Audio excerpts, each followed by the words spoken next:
LeBron's explanation of the play is a bit elementary. Say what? I should never got a tech in the first place. I mean, there's a timeout call. This guy's following me to my bench. And then give him a little nudge, and he falls to half court. Come on. But I should know better.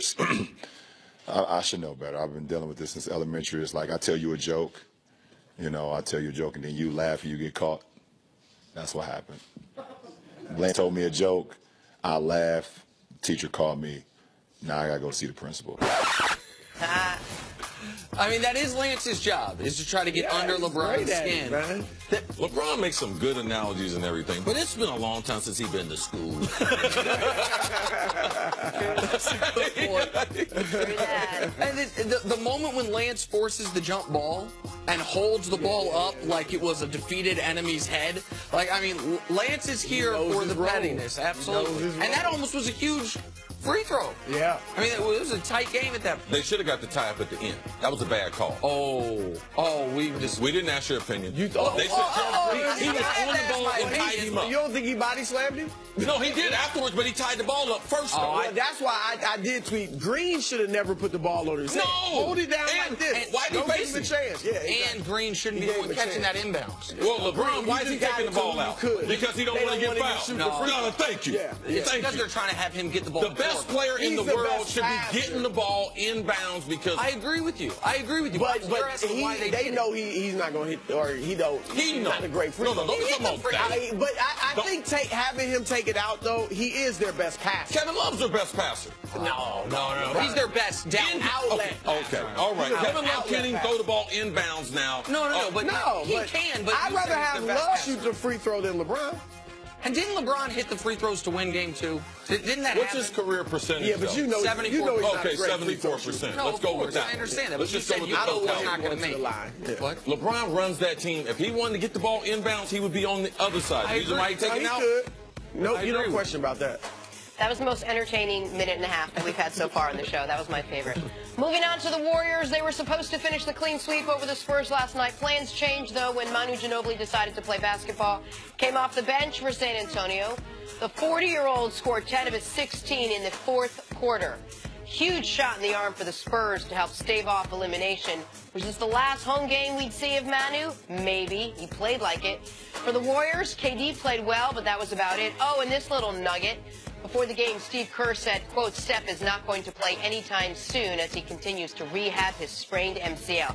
Threw a lot out there, Chris Broussard. We'll start with this. How much does yesterday's loss matter for the Warriors? It doesn't really matter. It's a nuisance. You know, you don't get as much rest going into the New Orleans series. Obviously, New Orleans sweat.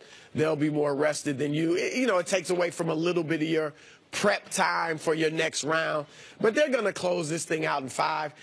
If I'm them, I'm bothered. If it's the coaching staff in particular, I'm bothered by the way they came out, the body language. Heck, the first possession, they had a shot clock violation. They had like 6 turnovers in the first 5 or 6 minutes.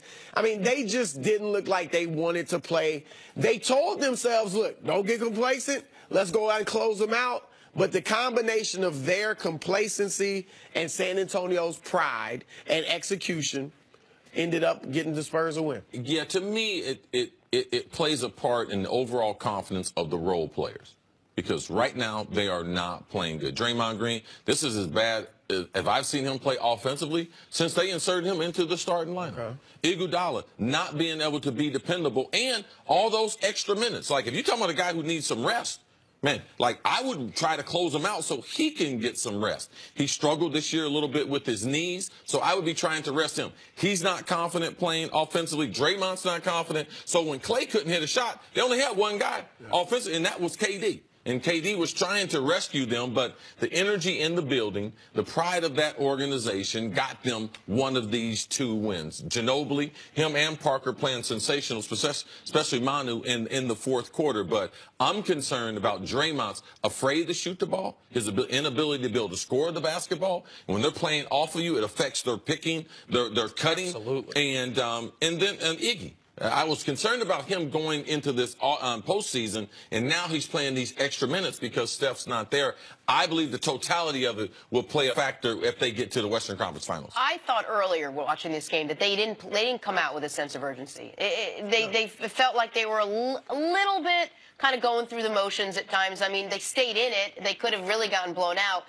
But in the end, they were like, all right, we'll give you this one, and we'll come back and finish this off. Well, third quarter, they woke up. They tried to make the run in the third quarter, and they got it close, but they could never get over the hump. The Warriors are the best team in basketball in the third quarter. There's no team that responds to halftime and coming out in the third quarter like the Warriors. You mentioned something about Draymond. It was interesting because they went straight to high pick and roll Kevin Durant. That's it. They did not play Warriors basketball in the second half at all. It was just Kevin Durant, do your thing. I would have liked, because I've always said when Steph's not there, they play like a different team. I don't mean just the result, but the style. Yep, the pace. And they have got to, that style I don't think is going to beat a ton of great teams. So I think they should have worked on the ball movement, player movement without Steph. But then again, nobody had anything going. So they just said, let's ride the hot hand. But the big issue is, listen, here's the problem with having to play a fifth game. It's 48 more minutes where someone can get hurt. It's 48 more minutes where something can go wrong. It's 48 more minutes where Draymond can accumulate another flagrant foul point. They don't want to have to play a fifth game. To Jenna's point, I think they felt, I mean, we've seen them in 2 games prior to this in the series not play well in the first half. The Spurs either have a lead or they're right there. It's close, 6-point game or less, and then the Warriors blow the doors off them in the third quarter. It looked like they were en route to that, and then those Warriors went cold late in the fourth, and the Spurs caught, I don't want to say caught fire, Manu made a couple shots, all of a sudden they win the game. But CeCe's point about Draymond and Iggy having the worst shooting seasons of this run is enormously important in this upcoming series. If in the beginning of the series, Steph isn't there, and you have to play a center because Anthony Davis is out there, if Draymond is not a threat to shoot, and Iggy is not a threat to shoot, and you're playing JaVale McGee, all of a sudden, that's a pretty easily guardable offense. I know you have Kevin Durant and Klay Thompson, but Klay Thompson, as great of a shooter as he is, he's not a guy that's going to break you down off the dribble. So then you've got, those are 2 amazing players. I'm not taking anything away from them. But the offense, it becomes, okay, listen, just make sure JaVale doesn't catch the lob, sag off Draymond, sag off Iggy, so Klay doesn't get these open shots. Like, all of a sudden, you see the Pelicans saying, oh, we can deal with that as long as Steph's not out there. Like, that to me is what yesterday further verified or validated in my mind. Well, it looks like he's not going to be there for a couple of games to start this series. If you're New Orleans, you got to be thinking, let's get these games when Steph's out. Of course. Because without Steph, I would still probably pick the Warriors, but I think New Orleans could beat them. If you found, hold on, I want to make sure I understand that. If it was said today, Steph is out for the series, you still think you'd pick the Warriors? Probably in 7. Do the whole thing where you drop down from Mars. Then what happens? No, look, New Orleans looks great. They're becoming my favorite team. They're fun to watch. A lot of people. The backcourt, I mean, Rondo shows up in the play. We talk about guys, Harden and Chris Paul, being better in the regular season. Rondo is better in the playoffs. Drew Holiday is emerging. I heard you guys talking earlier. I wouldn't bring back Boogie. I wouldn't bring back Boogie. With the Pelicans? I think they're better without him. Yeah, look He's what they're great numbers and all that, but they move the ball better. They play at a faster pace. I think Boogie, look, I don't think he plays winning basketball. Oh, wow. He's never been to the playoffs, and I know he wasn't always in great situations, but he takes bad threes. He doesn't do the little intangible things that make a team better. Now, I will say this. They were starting to play really well before Boogie got hurt. Yes. So I'll give him that. But Mirotic has just added another element by spreading the floor. I wouldn't do it. That was my point Jenna earlier. Feels so good right now. No, you have no idea.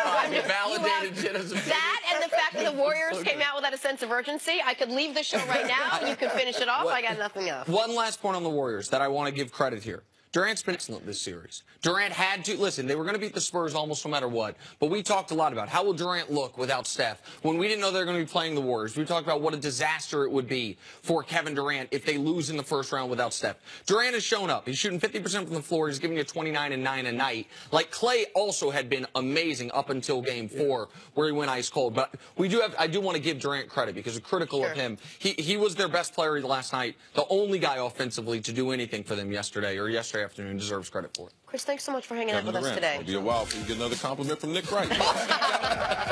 Eat it whole. Appreciate it. More first things first right after this. I'm trying to be nice and that was quick. Take the knees out from under. Yeah.